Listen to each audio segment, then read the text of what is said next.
Hello guys, welcome back to the channel. Noah White here again. Thanks for tuning in for another video. It's been a long time. I did say in the beginning of this month that things will be a little bit slower for me, mainly because, you know, there's holidays, there's vacation, there's traveling, whatnot, and I did all that. And in that same time, I got myself sick some kind of way, so I don't know what it is, but I might look a little different, might sound a little different, but just getting over whatever the heck's going around. Just some coughing, that's it, nothing really crazy, but I am out here and feeling much better. So I figured today I would make a video on the Civic. I know I've been focusing a lot on the Civic lately, and that's mainly because, as you guys know, I did get the manual IS300, and I do have plans to pretty much do an engine swap on the auto one and the manual one. I don't know if I mentioned that before, but that is my goal. And unfortunately, I'm starting it at the most perfect time of year when it rains and it's about 30 degrees outside. I am freezing out here right now. It's probably about, I don't know, 40 degrees right now, maybe 41 degrees. And so I'm just not trying to be out here really like this because it's super cold. But anyway, I have been working on the Civic, and I wanted to just give a rundown, an overall rundown of the entire car. It's not done. The cars are never done, just like the Lexus. They're never finished. But currently how it is, it's running pretty good.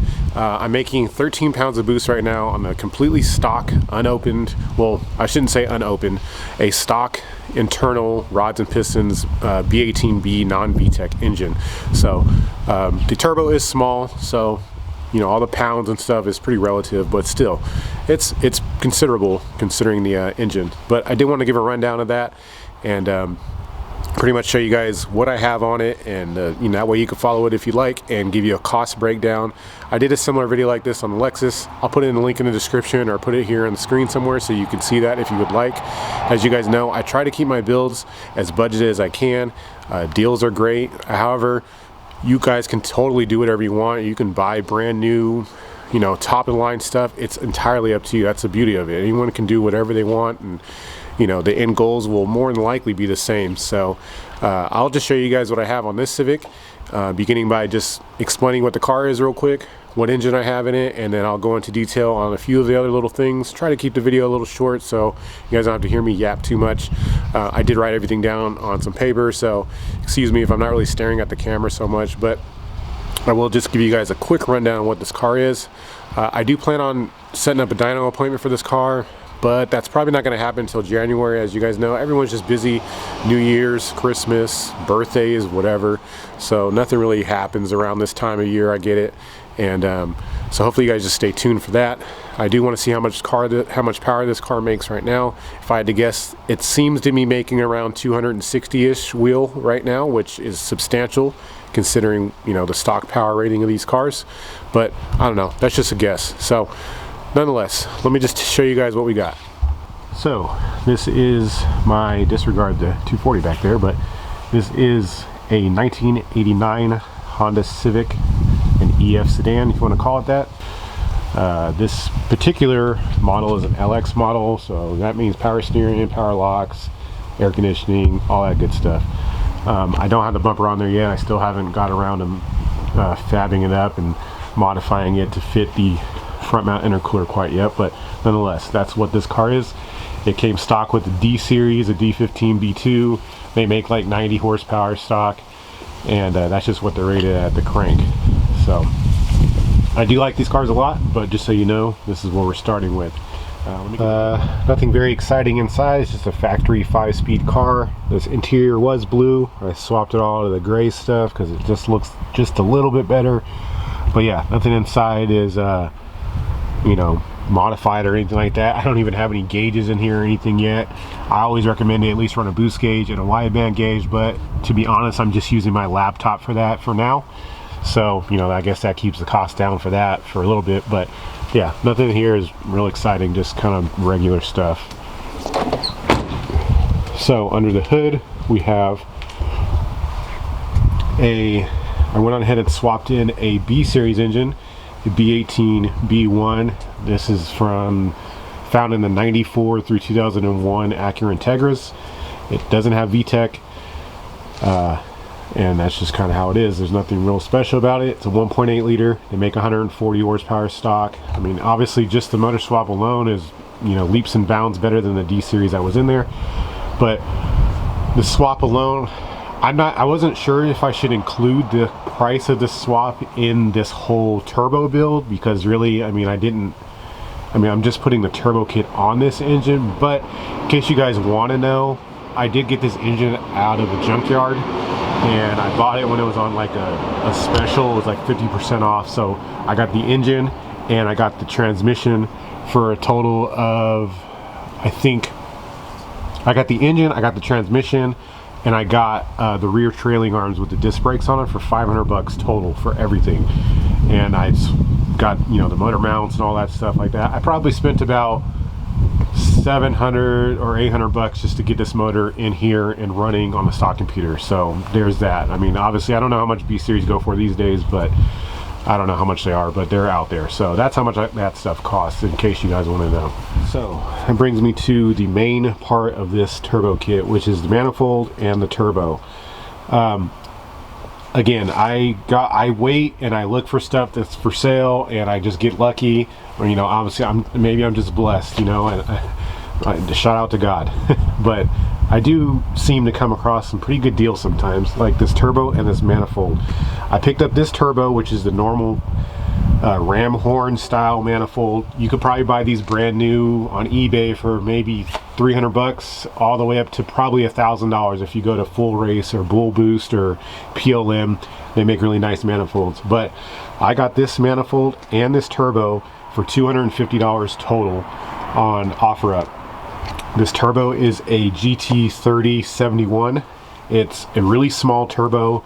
It's a T3 turbo. It has a I'm using a 44 millimeter race gate. So again, this turbo, or the manifold alone, probably costs you about 300 bucks if you're just keep staying cheap. You can buy this turbo. Obviously you can buy a Garrett turbo. It's probably like $1,000 or 800 bucks. You can definitely buy an eBay or Max Speeding Rods turbo. Probably cost you $150 for this same size turbo. It does have the traditional 4-bolt GT style back housing for these turbos. I'm running a CX Racing 3-inch downpipe that I bought for $100. I had my buddy, you know, weld it up for me and fix it. I don't know if I really can get a good view at it. It's here. You can't really see it, but it's there. So yeah, that cost me $100 bucks for that. $250 for the turbo and the manifold. This is, like I said, a bitty small turbo. I'm running a Summit Racing 44 millimeter wastegate. It comes with a lot of different springs. I just have a 5-pound spring in there right now. I absolutely love this wastegate. It's like a tile style wastegate. I have the same one on the Lexus, and let me tell you guys, I know people will knock cheap stuff, but man, this wastegate works perfect. I haven't had any issues with either one of them. The one on Lexus has been on there for probably over a year now, and it works great. So yeah, that's $100 bucks. I just have the wastegate dump just shooting straight into my downpipe. I mean, it's not recommended, but whatever. You can. I'm not cutting open my hood so I can have a hood exit dump tube. I'm just not doing that. So I'll get something fabbed up later. But that's it. $100 bucks for that. My turbo feed I bought for $17 on Amazon. It just comes with this line, runs back to a sandwich plate adapter that I got from a buddy, made by a company called Glow Shift. That was 25 bucks for that, and that solved that whole thing. As far as a drain is concerned, I don't know if you guys can see down there. I'll try and get you a view of it. Probably not. Maybe from under the car. I don't know if it'll really show you. Anyway, the drain I have on here, I just used some leftover stuff from the CX Racing kit for the Lexus. It's just a basic drain. You could probably buy a drain flange for this turbo for $8, and you can just go get some hose and drill and run a hole into the oil pan. I'd say the drain setup will probably cost you 20 bucks, possibly, something like that. So next on the list, we have the intercooler setup. I bought this whole intercooler pipe kit from CX Racing. It was the most expensive thing in this whole deal. It was $320. It comes with all this intercooler piping here. It comes with a blow-off valve. It comes with discharge pipe. and then I just have it run down obviously into the bottom of the turbo. And that's how much that costs for that. This is a 2.5 inch core. It should work fine to about 400 horsepower ish, somewhere around there.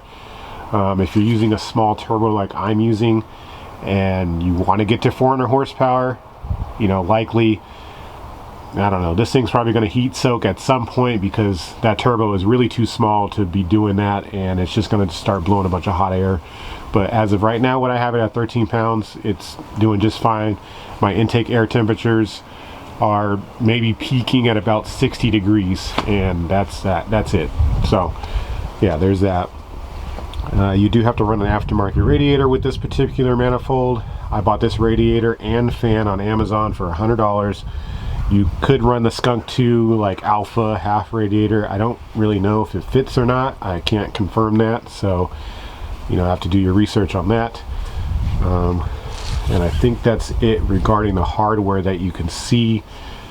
As far as fueling is concerned, I am running a Deechworks DW200 pump. You do have to drop the gas tanks on these, put it in there.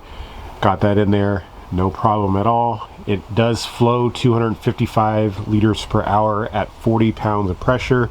So you can run a Walboro 255 if you want. I know a lot of people like those, but either one is doing the exact same thing. So I am running that pump. That pump cost me $100, and then I am running a set of WRX injectors that I got for free from our subscriber. Now, the WRX injectors, or even Evo injectors, they work fine. The WRX ones are 440 cc's. I believe the Evo ones are like 510 or 500 cc's. Both of them will work. You will have to modify the stock clips a little bit, and you will have to modify your fuel rail. Like, you'll have to shave it down because the injectors are physically shorter than the stock B series injectors. So I did that because you know, obviously I don't care. I can go find another rail or buy an aftermarket rail if I want to go back to the stock B series size ones. But like I said, just using what I had around, I shaved this rail down, put the 440 WRX injectors in there, and that was that. Now, I got them for free. If you wanted to actually go out and buy stock WRX injectors, because these are just stock WRX injectors, you could probably buy them at the parts store for $40 a piece or something like that. I don't know. I'm running the stock fuel pressure regulator. I've used these a lot in the past. They've got me up to 450 horsepower, no problem. They are a rising rate regulator. So there's really no need to get an adjustable aftermarket regulator unless you really want to crank up your base fuel pressure. Right now the base fuel pressure on these, I think, is around like 37 or 38 pounds. Obviously, as you make boost, that's going to rise. So it works great. I don't have any issues with it at all. Like I said, I'm making 13 pounds of boost right now with these injectors on 91 octane, and my injector duty cycle is about 92%. Not the best, not the worst. It'll work just fine. Aside from that though, everything else is pretty much stock. I'm trying to remember anything else I might be forgetting. I did have to relocate the battery to the back. I don't know, maybe figure in another $50 or $60 or so ish for like a mount kit or whatever the case may be. But aside from that, oh, the clutch that is in here, I bought it used on Craigslist. It cost me 75 bucks. It's just a used ACT 6-puck clutch. I don't know exactly which one it is. There's one that's rated at 280 foot-pounds and one that's rated at 310 foot-pounds. I don't know, 13 pounds of boost right now, it's holding it all. So I don't have any problems. It's not slipping at all. And so I don't know. I know those clutches brand new are like 500 bucks. So I got real fortunate and got one for $75 from a guy. So shout out to that guy on Craigslist. But it's in there and it's holding just fine. So I don't have any issues with it at all.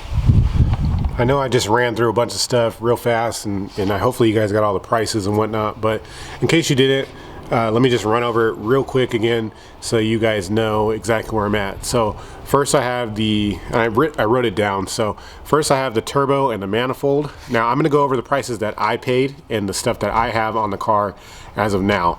I'm not going to price anything that, you know, is not on the car because, I mean, why would I? It's not even on there yet. So not to say I won't do it in the future, but as of right now, what's on the car is what I'm going to list off. So my turbo and my manifold cost me 250 bucks total.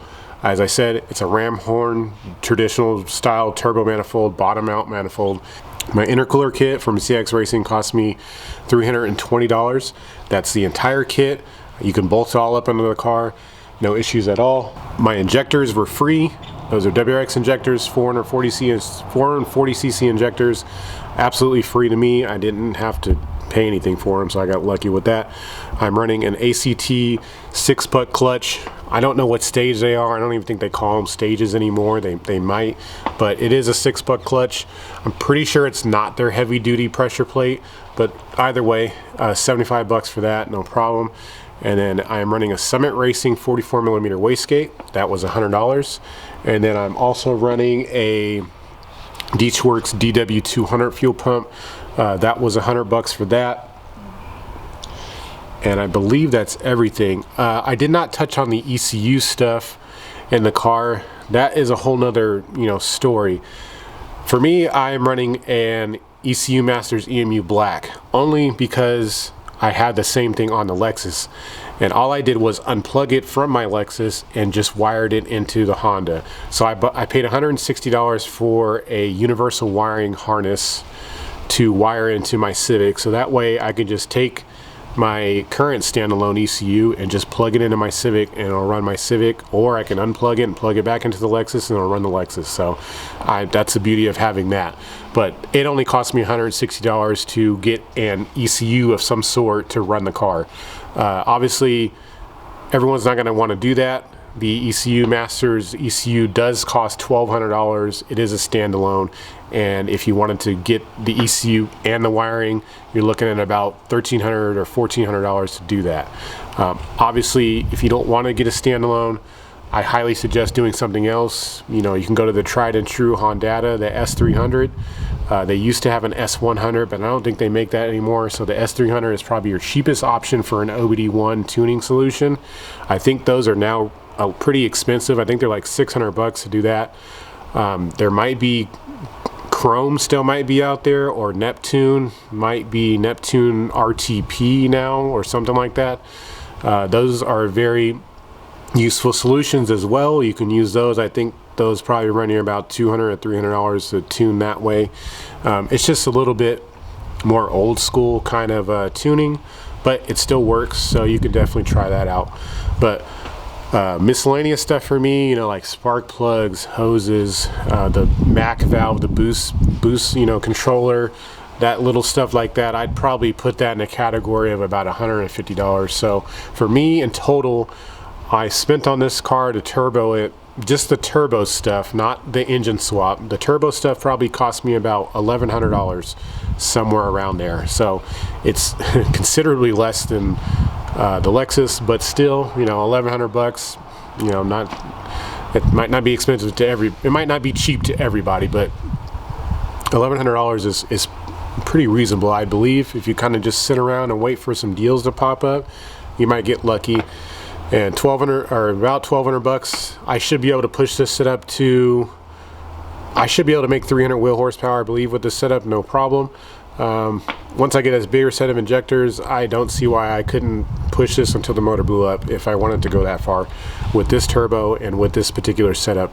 But yeah, about $1,200 is what I'm into this now. If you were to do that stuff retail, I'd add on it a minimum of $1,000 more. So probably between $2,300 to $2,500 if you were to buy all this stuff retail, and that's if you want to go that route. But nonetheless, for what I have right now, like I said, I'm making 13 pounds of boost. I have plenty of injector. I am running on 91 octane. I haven't even touched E85 yet. I can't with this particular fuel setup. I'll just run out of injectors immediately. So I do plan on running 85 when I turn it up past what it's at right now. But right now it feels pretty good. So I don't know. I hope that helps you guys out. If you guys have any comments or questions and you need to ask me about anything regarding the Honda or the Lexus, what turbo this is, all the specific specs or tuning wise, I'm definitely out there trying to help people tune their cars. That is a venture I would like to get into. So if you guys want to follow me on Instagram or send me a DM on there. It is the same, you know, as my channel name. There's just an underscore after world, but I'll leave that in a link in the description. As usual, I appreciate you guys watching the videos, and I hope you guys stay tuned. I do have more Lexus stuff coming up, so just hang in there. I'll see you guys on the next video. Peace.